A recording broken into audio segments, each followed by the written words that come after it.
I've never been able to make it work. And I think part of the reason lies in the word itself, the concept of balance. You're listening to Business Lunch with Roland Frasier. This is your seat at the table. All right. So why the heck are we here? What are we talking about? How are we going to help people? All right. So today, I think you get this question a lot, not as much me, because I don't think people think I can balance a darn thing. Mm-hmm. But you definitely get this question a lot, running 40 plus companies and having a family of 4.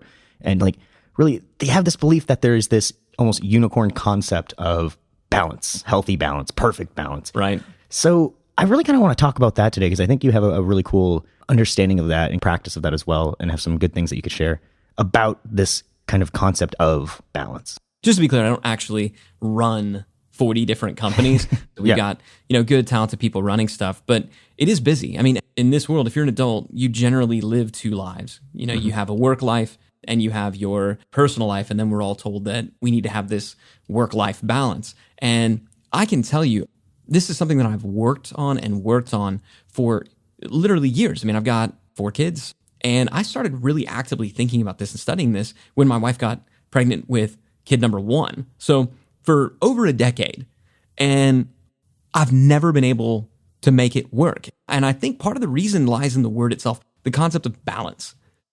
If we think about balance, what's the picture that creates in your head, right? Something balancing, teetering there in this perfect, motionless state. And that's never been my experience. And I've never found that I could control any aspect of my life, whether it be work or family. I don't have enough control and autonomy over this stuff. At work, I mean, you're here. There's a fire that's going to flare up every single day. And I love reading these books where they're like, map out every day based on the minutes. Like, what? You can do that because you write books about doing that. Mm-hmm. Like, I don't know a single person, right? And I've had very honest conversations with lots of people. I don't know a single person that can really pull that off for any extended period of time, because stuff happens. You got to deal with it, right? If you're an owner, executive, if you're a valuable person, you're in demand. Also, if you have kids, family, or in a committed relationship, there's going to be demands there.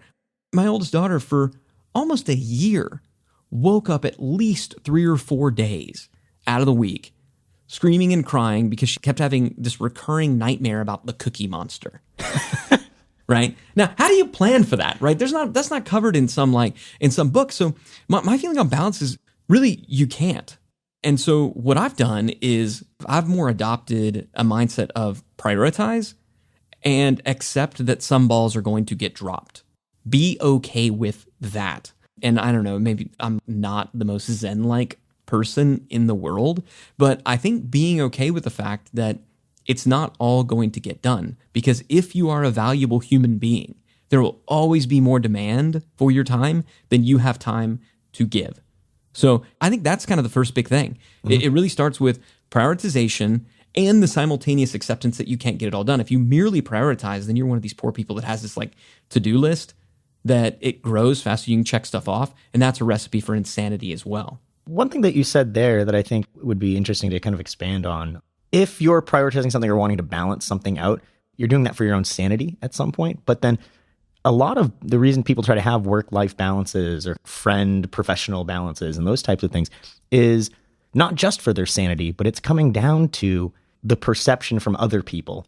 Really, it comes down to there's 2 levels when you're trying to balance things. It's for your own sanity versus letting people know where they stand, whether that be your employees or your spouse or your kids. Yep. So I think that that's something worth diving into, because there's kind of the 2-tier structure there. Because I think if you're saying balls are going to get dropped, which ones can? Yeah. And then how does that happen? So I think that's where prioritization has to begin, right? So prioritization is fractal. Mm-hmm. So there's prioritization at a macro level. So at the highest level, you have obviously faith, family, friends, vocation, health, these kind of big areas that different people are going to prioritize. Now, I think you've got to ask yourself, what's the season of life that we're in? So for me, right now, and I'm not going to really necessarily speak to the faith aspect because, that can get a little bit... Dicey. See what he did there? But when you get to family, though, right now, the season of life that I'm in, it's really all about my kids, but it's also about my wife. So, my marriage is the most important thing to me, because if that's off, then everything else I know is going to get jacked up. So, I say to my kids, I love you. I love your mom more. That's why it's critical for us to go on date nights and take trips, just the two of us, because I don't want the kids to define that. But then the kids, they're right there. And so making sure that I make time for that. So that's number one for me right now. Now, in 20 years, that'll be different, right? Because my kids will have grown and now maybe there's grandkids coming around at that point, maybe not.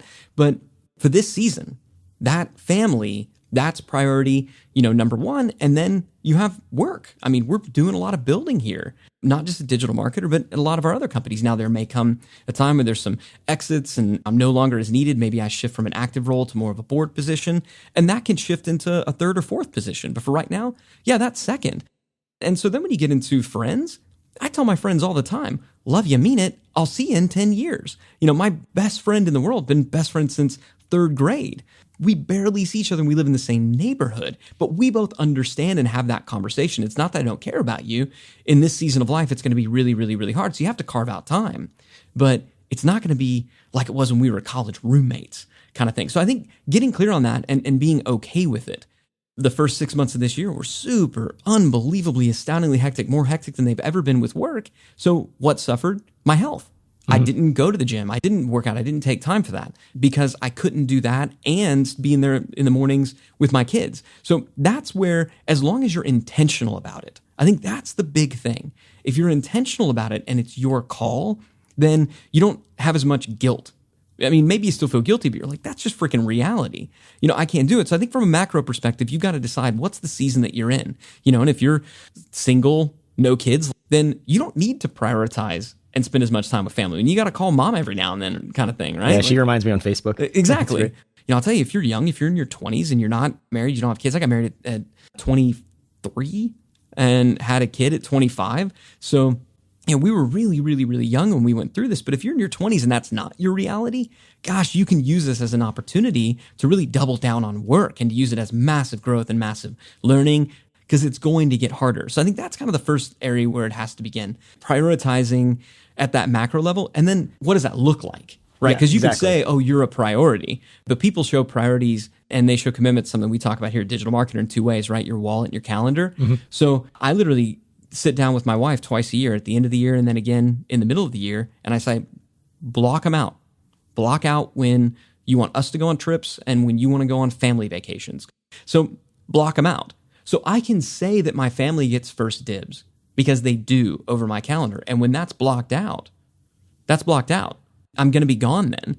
They get that time first. And then the work and everything else has to fill in around it. Yeah, that was actually, I was going to ask you to get into some specifics there with you saying that, family comes first in general. So how does that impact, your business schedules and those types of things? But one thing I think is also worth talking about is during the day, people have this idea that they can have this hard cutoff. They can go from work straight to kind of like family mode. Is that realistic? Kind of like, what's the kind of average day kind of setup for somebody? I guess you can't really say average day because, like you were saying, you have to put things in context and kind of know what season you're in. But for the season that you're in right now, what's kind of like the day like? And does a hard cutoff really exist? Can you leave the office at 5, 6 o'clock and just be like, done? I mean, if there's something coming up where, I know that I need to cut out because I need to get to one of my kids' games or a dance recital, then yes, I can. Because if I don't, I'm dead. Right? I mean, so that's these things like people say like, oh, I can't do it. People will leave and cut work at a particular time because they have a dentist appointment. But people do that because they recognize that that's critical. So can you cut it off? Yeah. But to say that every single day I'm going to keep this really tight schedule, for me at least, that's not realistic. I generally work kind of 9 to 5. And sometimes I'll get up a little bit earlier and sometimes I'll work a little bit longer. Sometimes I'll have to work late. But I really try to leave every day no later than 6. I try to not take my computer home. Again, these are all tangible, visible things where I know if I'm leaving past 6, then I'm not prioritizing family. If I'm taking my computer home, then I know that I'm going to be working from home. For me, here's the best that I can really accomplish. I pick one thing that I'm going to try to get done on a given day, and I try to schedule 1 hour. One thing and 1 hour. And I make sure the one thing is big enough that if that's all that I get done, great. And I make sure that that hour is enough for me to make significant progress towards that one thing. Maybe not get it done, but make significant progress. But here's what I found. I found that 1 hour can bleed into 2 and 3 and 4 and 5, right? That time tends to expand, except when it doesn't, right? So that's what I say, like prioritizing. So I'm going to prioritize family. And then I'm also going to want to prioritize within each of those areas. So I want to prioritize from a work perspective. So for me, what that looks like is I got to pick one thing. I'll have a couple of secondary things. If I get to them, great. And then as far as that one thing is concerned, if I don't totally get it done, then I'm okay with that. Like I said, prioritize, but accept the fact that some balls are going to get dropped, that some things are going to slip through the cracks, and that's okay. But my goal, one thing, one focused hour. And if I can get that in, it's a good day. So I'm leaving an enormous amount of time to allow kind of life to happen to me, but that's because it's just the season that we're in.